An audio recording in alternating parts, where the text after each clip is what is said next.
जो हमारे गेस्ट हैं यहाँ पर पीछे बैक स्टेज पर, वो अभी तक जितने भी गेस्ट आए हैं उसमें से सबसे कम एज इनकी है।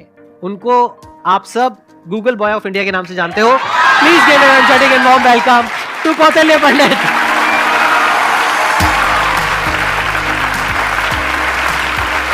अरे अरे प्लीज बैठो। आपकी एज कितनी है पहले तो ये बता दो। तो अभी करंटली आई एम 14 ईयर्स जी। आपको पता है यहाँ पर जितने भी लोग आए हैं उसमें सबसे कम एज आपकी है अभी। लेकिन सर मतलब जितने भी लोगों से अब तक मैं मिला हूँ आपकी एज के, मतलब 40-50 साल के या 30 ईयर्स के, आपके जितने भी शोज देखे हैं उनमें मेरे को तो सबसे कम उम्र के आप लगे हो। अरे ये बताइए मेरे को कि आपकी ये शुरुआत कैसे हुई। जब मैं 5 साल का था तो मुझे लिखना पढ़ना कुछ नहीं आता था। फिर ऐसे ही था कि मैंने 10-15 दिन में ही मतलब लिखना पढ़ना, like all the alphabets and everything I learn them. तो उसके बाद गर्मियों की छुट्टियों की बात है तो मेरे पापा जी एक स्कूल रन करते हैं छोटा सा गांव में, तो वहाँ पर मैं पढ़ता था। कहाँ के रहने वाले हो आप? मैं करनाल। अच्छा जी। तो वहाँ पर एक जैसे हॉलिडे होमवर्क देते सबको एक जनरल कि आपको जो वर्ल्ड मैप होता है, एटलस होता है, अगर जिन जिन को अच्छा लगता है आप वो करके आना, आप मतलब उसे समझ के आना। तो फिर ये मेरे दादाजी ने कहा, फिर पापा जी ने कहा कि तो मैं भी कर सकता हूँ। तो पहले दिन मैंने देखा तो I got into it and I learned it. मैं उसमें सवाल पूछता गया और जितने भी मेरे कुछ भी मन में रहता तो वो सब आता गया and with in 20 days something I got used to it. और मुझे बहुत ही अच्छा लगने लगा। एंड जितना भी वर्ल्ड मैप वगैरह इस टाइप की रिगार्डिंग जितनी भी चीज़ें होती हैं, पॉलिटिक्स, इकोनॉमिक्स, वो सभी मुझे मतलब things were very easy for me. And उसी के बाद से लोग कहते गए कि नॉलेज बढ़ता गया और तब से मतलब यही है कि सीखने का प्रयास कर रहा हूँ। कुछ भी नई चीज़ मिलती है, like currently I am a student of 11th grade but I am learning things like astrophysics and quantum mechanics. तो I am not very into it but I like to study it. And जितना भी मेरे से हो सकता है मैं उसके अंदर कोई नई चीज़ देखने का प्रयास करता हूँ और कोई नया सवाल पूछने की कोशिश करता हूँ, क्योंकि जितनी भी ज़्यादा क्वेरीज, जितनी भी ज़्यादा माइंड के अंदर जो भी कोई क्वेश्चन आता है I try to get it forward और वैसे ही सारी चीज़ें आसान होती रहती हैं। I try to dwell myself deep into it, क्योंकि कोई भी फील्ड इस टाइप का I think that they need one thing that is really important for them, that is questioning. क्योंकि जितने ज़्यादा अलग टाइप के क्वेश्चंस पूछते हो उतना ज़्यादा आप उस चीज़ को अच्छी तरीके से समझ सकते हो। तो वही है कि मैं अभी भी क्वेश्चंस नए ढूंढ रहा हूँ, जवाब उनके मिल ही जाएंगे। बस ये है कि जितने ज़्यादा और नए और अच्छे क्वेश्चंस मेरे पास आते गए और आते हैं उनसे मैं आगे बढ़ने का कोशिश कर रहा हूँ। क्वांटम फिजिक्स में वेव पार्टिकल थ्योरी है जी सर। तो उसको आपने स्टडी किया होगा। हाँ, जैसे कि wave particle theory, dual nature of light and matter, वो सब, हाँ वो सब अभी धीरे धीरे मैं कर रहा हूँ। और स्पेशली अभी तो मैं एस्ट्रोफिजिक्स जो है वो ज़्यादा पढ़ रहा हूँ।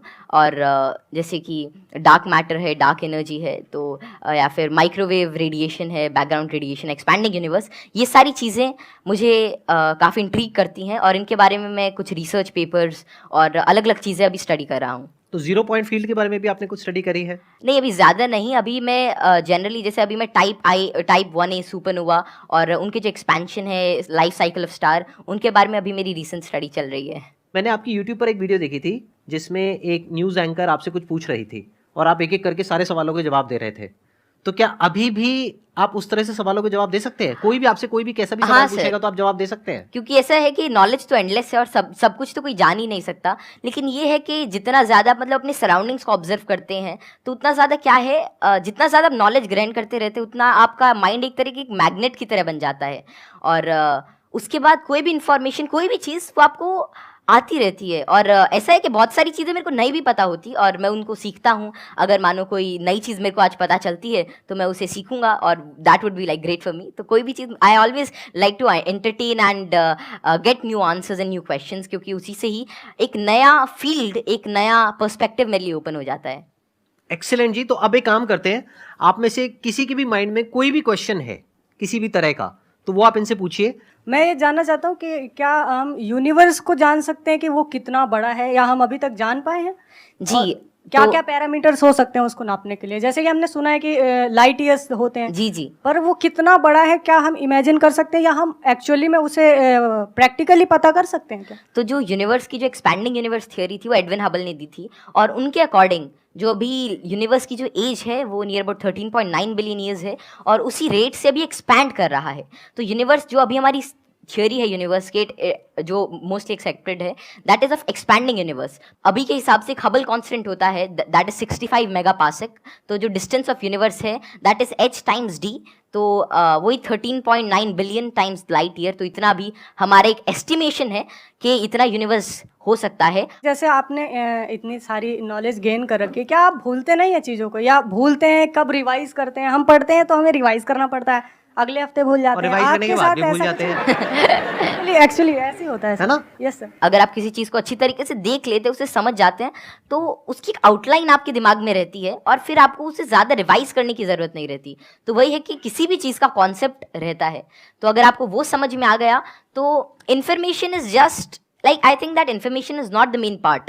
If you understand the thing properly, फिर आपको वो सारी चीज़ें आसानी से याद रहती है, आपको कोई उसके लिए एक्स्ट्रा एफर्ट्स नहीं करने पड़ते। नटलिया, मुझे आपसे एक क्वेश्चन है कि आप जितने सेलिब्रिटी से मिलते हो, तो आप इतने जो मिलने से पहले जो बात करने का जो होता है नर्वसनेस, इसको कैसे दूर करें? आप जैसे संदीप सर से बात कर रहे हो और बड़े बड़े आप सेलिब्रिटी से मिले हो, तो आप किस तरह से इतना एक्सपीरियंसली आप बात कर लेते हो किसी से?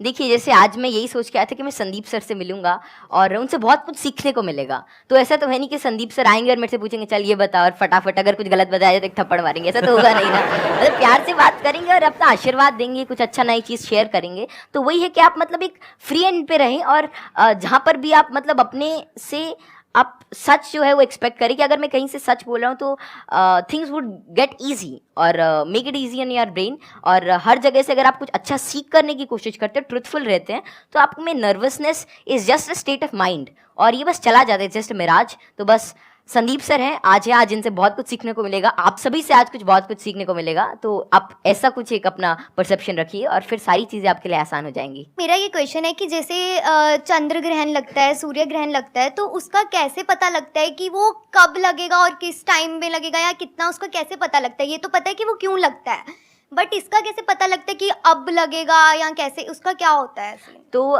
खैर ये जो टेक्नोलॉजी थी एस्टिमेट करने की कि कब सोलर एक्लिप्स, लूनर एक्लिप्स या कोई भी सेलेस्टियल मूवमेंट होगी, ये तो आज से मतलब कई हज़ार साल पहले ही डेड्यूस हो चुकी थी। और इसका रीज़न यही है कि ऑब्जर्वेशन से हम एवरेज टाइम निकाल सकते हैं। एक पैरेलैक्स एंगल आपने पढ़ा होगा कि उससे हम मतलब ये एवरेज स्पीड और एवरेज डिस्टेंस निकाल सकते हैं किसी भी चीज़ का, और उससे ही हम डिड्यूस कर सकते हैं कि कितना रेडियस है कि एक साल में इतना डिस्टेंस ट्रैवल करती है। फिर एपोजी पेरेजी, फिर केपलर्स लॉ लगा के सेमी मेजर एक्सिस वगैरह निकाल के, तो उससे हम उसका डिस्टेंस यूज़ कर सकते हैं और फिर टाइम पीरियड से हम we can actually deduce it. और एक नई चीज़ लूनर एक्लिप्स वगैरह के बारे में ये है कि जैसे जैसे आजकल क्या है, जो due to tidal forces moon हमसे हर साल 3 सेंटीमीटर दूर जा रहा है।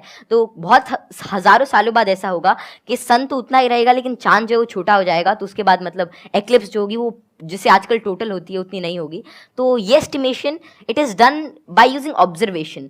और एस्ट्रोनॉमी एक ऐसा फील्ड है जो हज़ारों सालों तक ऑब्जर्वेशन से ही चला, और बहुत सारे पुराने साइंटिस्ट जैसे केपलर, गैलीली, आर्यभट्ट, जितने भी बड़े लोग थे जो पुराने ज़माने के, वे सभी ऑब्जर्व करते थे। उनकी ऑब्जर्वेटरीज होती थी कि कैसे कैसे जो हेवनली बॉडीज़ हैं ये इंटरैक्ट कर रही हैं, कैसे कैसे ट्रैवल कर रही हैं, इनमें क्या चेंजेस हैं, और उन्हीं सभी चेंजेस को एस्टिमेट करके उन सभी को देख के आज हमने मतलब ऐसी सारी टेक्नोलॉजी को रिड्यूस किया है कि जिससे हम कर सकते हैं, एस्टिमेट कर सकते हैं उनका टाइम पीरियड, उनका डिस्टेंस और कैसे वे एक्ट करेंगे। एक्सीलेंट जी, big round of applause for him.